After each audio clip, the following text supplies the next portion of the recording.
Hello students, आज हम chapter 7.3 के सवालों को हल करेंगे। और इसके सवालों को हल करने से पहले एक बहुत ही इम्पॉर्टेंट थ्योरम के बारे में पढ़ेंगे। ये थ्योरम जो है काफ़ी इम्पॉर्टेंट इसलिए है क्योंकि ये माध्यमिक 2019 में ये आ चुका है। तो जो विद्यार्थी 2021 में माध्यमिक एग्ज़ाम देंगे उनके लिए ये काफ़ी इम्पॉर्टेंट है। कौन सा प्रमेय? प्रमेय 37, जो कि बुक में पेज नंबर 136 में जो है दिया गया है। ये प्रमेय का क्या कहता है? ये प्रमेय कहता है कि अर्धवृत्त का कोण समकोण होता है, इसको प्रमाणित करना है। तो ये काफ़ी इम्पॉर्टेंट प्रमेय है और इसको आप लोग कैसे प्रमाणित करेंगे वो बुक में काफ़ी अच्छे से दिया हुआ है, हम आपको समझा देते हैं। ठीक है, तो पेज नंबर 136 को ओपन करेंगे बुक में।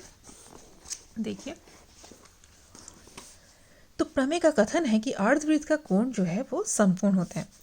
तो सबसे पहले हम लोग जानते हैं कि जब प्रमेय को प्रमाणित करते हैं तो उसको काफ़ी हिस्सों में जो है बांट लिया जाता है। सबसे पहला हिस्सा होता है कि क्या दिया गया है। तो पहला हिस्सा है क्या दिया गया है या प्रदत्त। तो देखिए, ओ केंद्र वाले वृत्त का कोण ACB किसी अर्धवृत्त का कोण है। ठीक है, तो हम लोग ये जो लाइन जो दिया रहता है बुक में वो हम थोड़ा अगर इधर उधर भी करेंगे तो प्रॉब्लम नहीं है, बट मीनिंग जो है वो सेम होना चाहिए। तो हम लोग ऐसे लिख सकते हैं कि प्रदत्त क्या दिया गया है।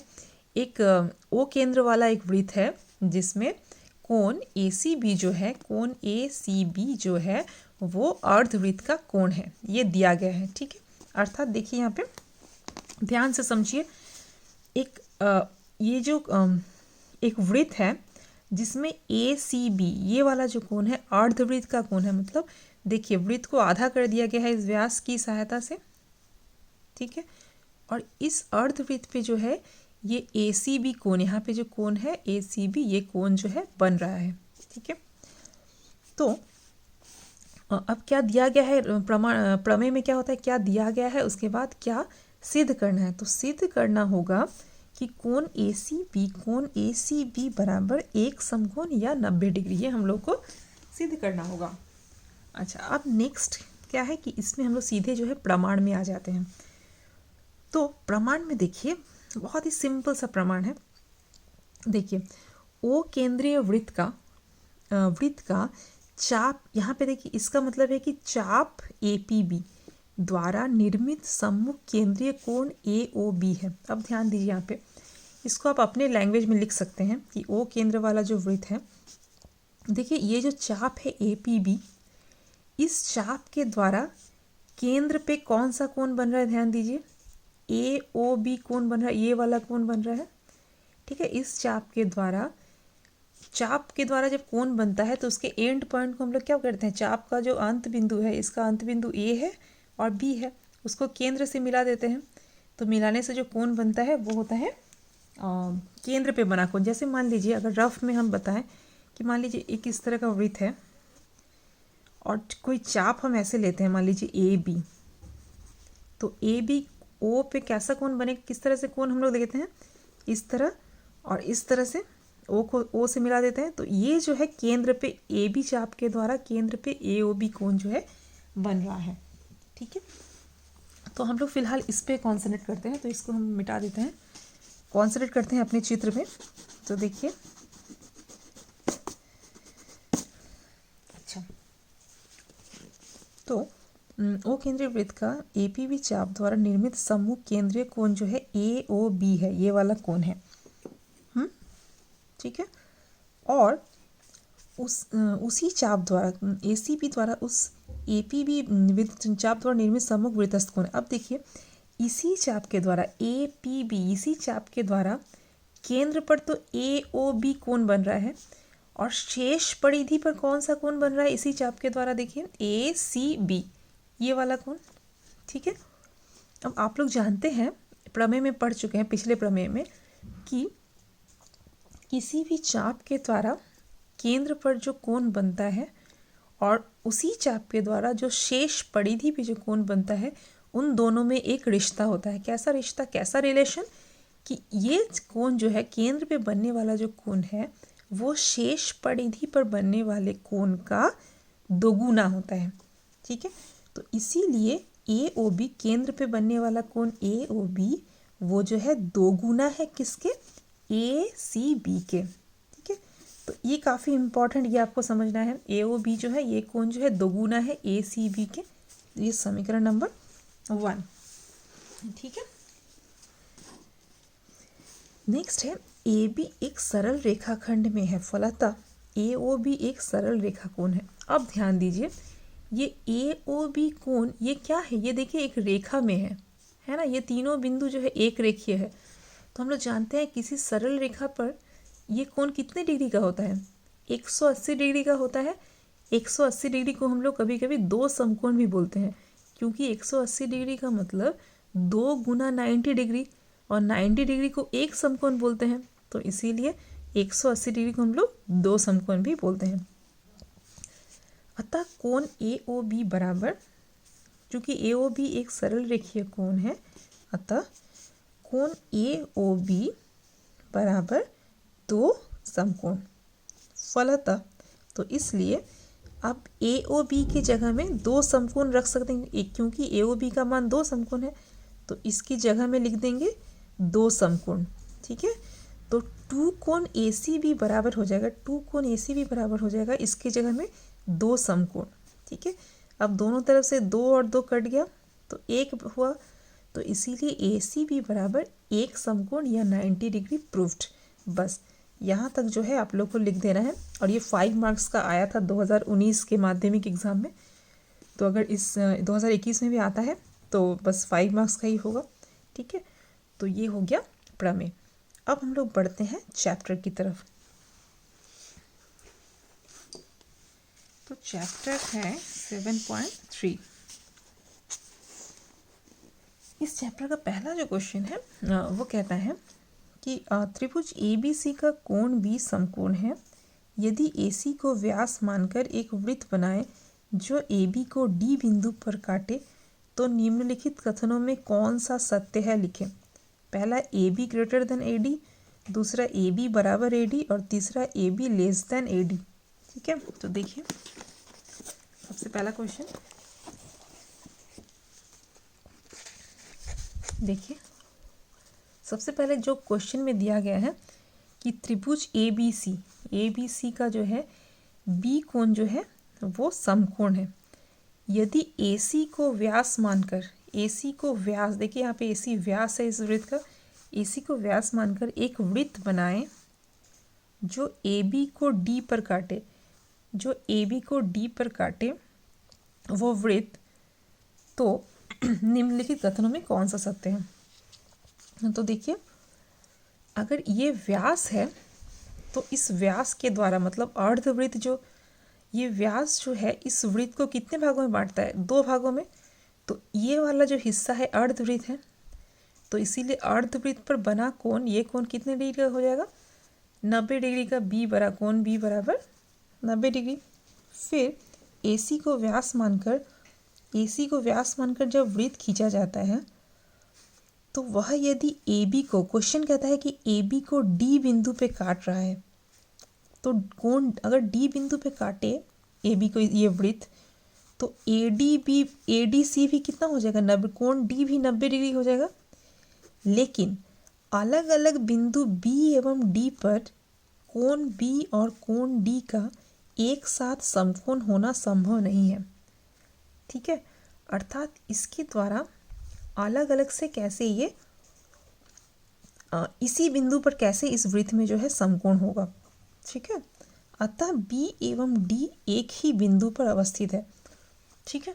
अर्थात इसी रेखा पर, AB रेखा पर ही दो ऐसे बिंदु वृत्त पर नहीं हो सकते ताकि उस बिंदु पे 90 डिग्री का कोण बने। सिर्फ एक ही बिंदु AB पे ऐसा होगा जिस पर 90 का कोण बन रहा है, ठीक है।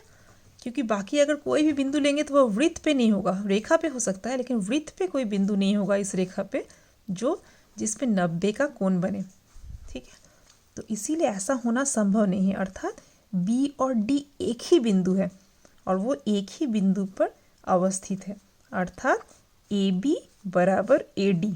तो B और D एक ही बिंदु है, तो ये जो है सत्य है। तो क्वेश्चन में जो क्वेश्चन किया था कि कौन सा सत्य है, तो AB बराबर AD, ओके।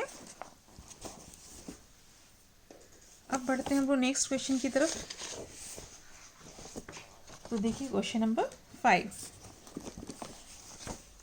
क्वेश्चन नंबर 5 क्या कहता है, किसी वृत्त पर 3 बिंदु P, Q एवं R स्थित है। P, Q एवं PR के ऊपर P बिंदु पर खींचा गया लंब क्रमशः वृत्त को S और T पर काटते हैं। प्रमाणित करें कि RQ बराबर ST। तो देखिए सबसे पहले एक वृत्त है, क्वेश्चन कहता है कि किसी वृत्त पर 3 बिंदु PQR स्थित हैं। तो PQR इस वृत्त पे जो है स्थित है। उसके बाद PQ एवं PR के ऊपर, अब देखिए PQ और PR इनके ऊपर जो है क्या कहता है, के ऊपर P बिंदु पर खींचा गया लंब।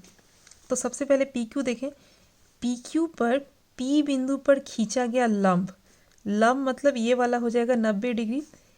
P बिंदु पर खींचा गया लंब वृत्त को S बिंदु पे काटता है। और PR रेखा में P बिंदु पर खींचा गया लंब, ये लंब है PR पे PT, वो वृत्त को T बिंदु पे काटता है। ये जो है T बिंदु, इतना बोला गया है। तो प्रमाणित करना है कि RQ बराबर ST। हमको क्या प्रमाणित करना है, RQ बराबर ST। ठीक है, तो जो कुछ दिया गया है क्वेश्चन में उसको लिख लेंगे कि मान लिया PQR वृत्त के ऊपर अवस्थित 3 बिंदुएं हैं। PQ एवं PR के ऊपर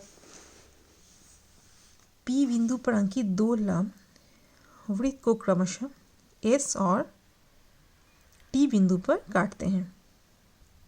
सिद्ध करना होगा कि RQ बराबर ST, RQ बराबर ST।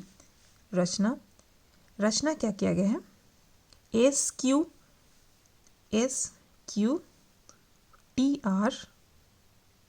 TR एवं ST को एवं RQ इनको जो है मिलाया गया, इन सबको जो है मिला दिया गया है, ये रचना किया गया। ठीक है, अब हम लोग प्रमाण में आते हैं। प्रमाण देखिए, चूंकि वृत्तस्थ कोण QPS एवं कोण TPR दोनों ही समकोण हैं।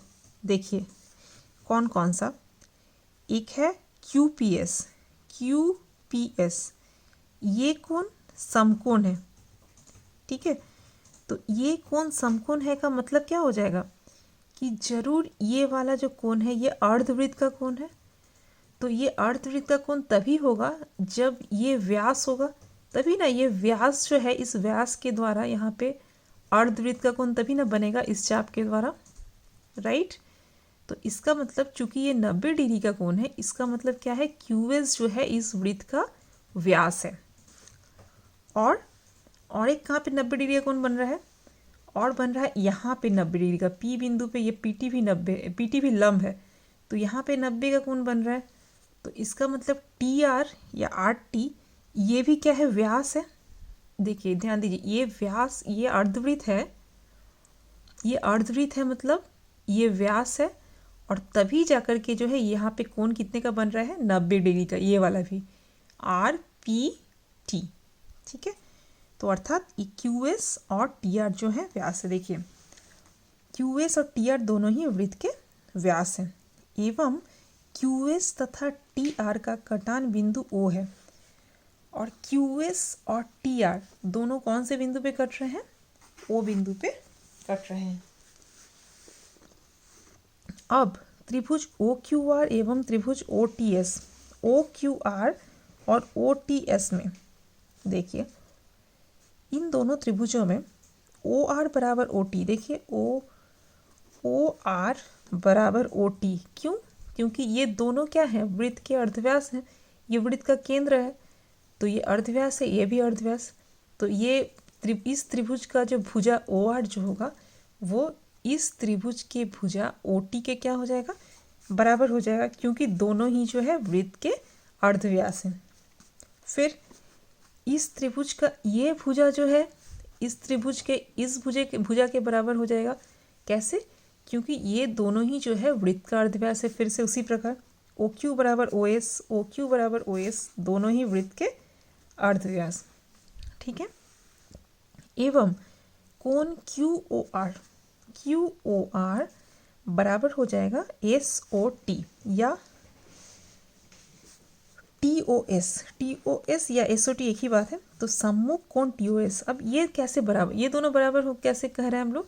आप लोग जानते हैं कि कोई भी अगर ऐसे हम रेखा लेते हैं जो एक दूसरे को किसी बिंदु पे काटते हैं तो हमेशा सम्मुख कोण क्या होते हैं, बराबर होते हैं। ये कोण इस कोण के बराबर होता है, तो इसीलिए ये दोनों कोण जो हैं बराबर हैं। तो इस त्रिभुज में और इस त्रिभुज में ध्यान दीजिए, ये भुजा इस भुजा के बराबर है, ये भुजा इस भुजा के बराबर है, और ये कोण, दोनों कोण जो है आपस में बराबर है। तो साइड एंगल साइड से ये दोनों त्रिभुज क्या हो जाएंगे, सर्वांगसम हो जाएंगे। तो दोनों त्रिभुज सर्वांगसम हो जाएंगे। तो इसीलिए जैसे ही सर्वांगसम हो गए तो इसके सभी भुजाएं, संगत भुजाएं आपस में बराबर होंगी और संगत कोण भी आपस में बराबर होंगे।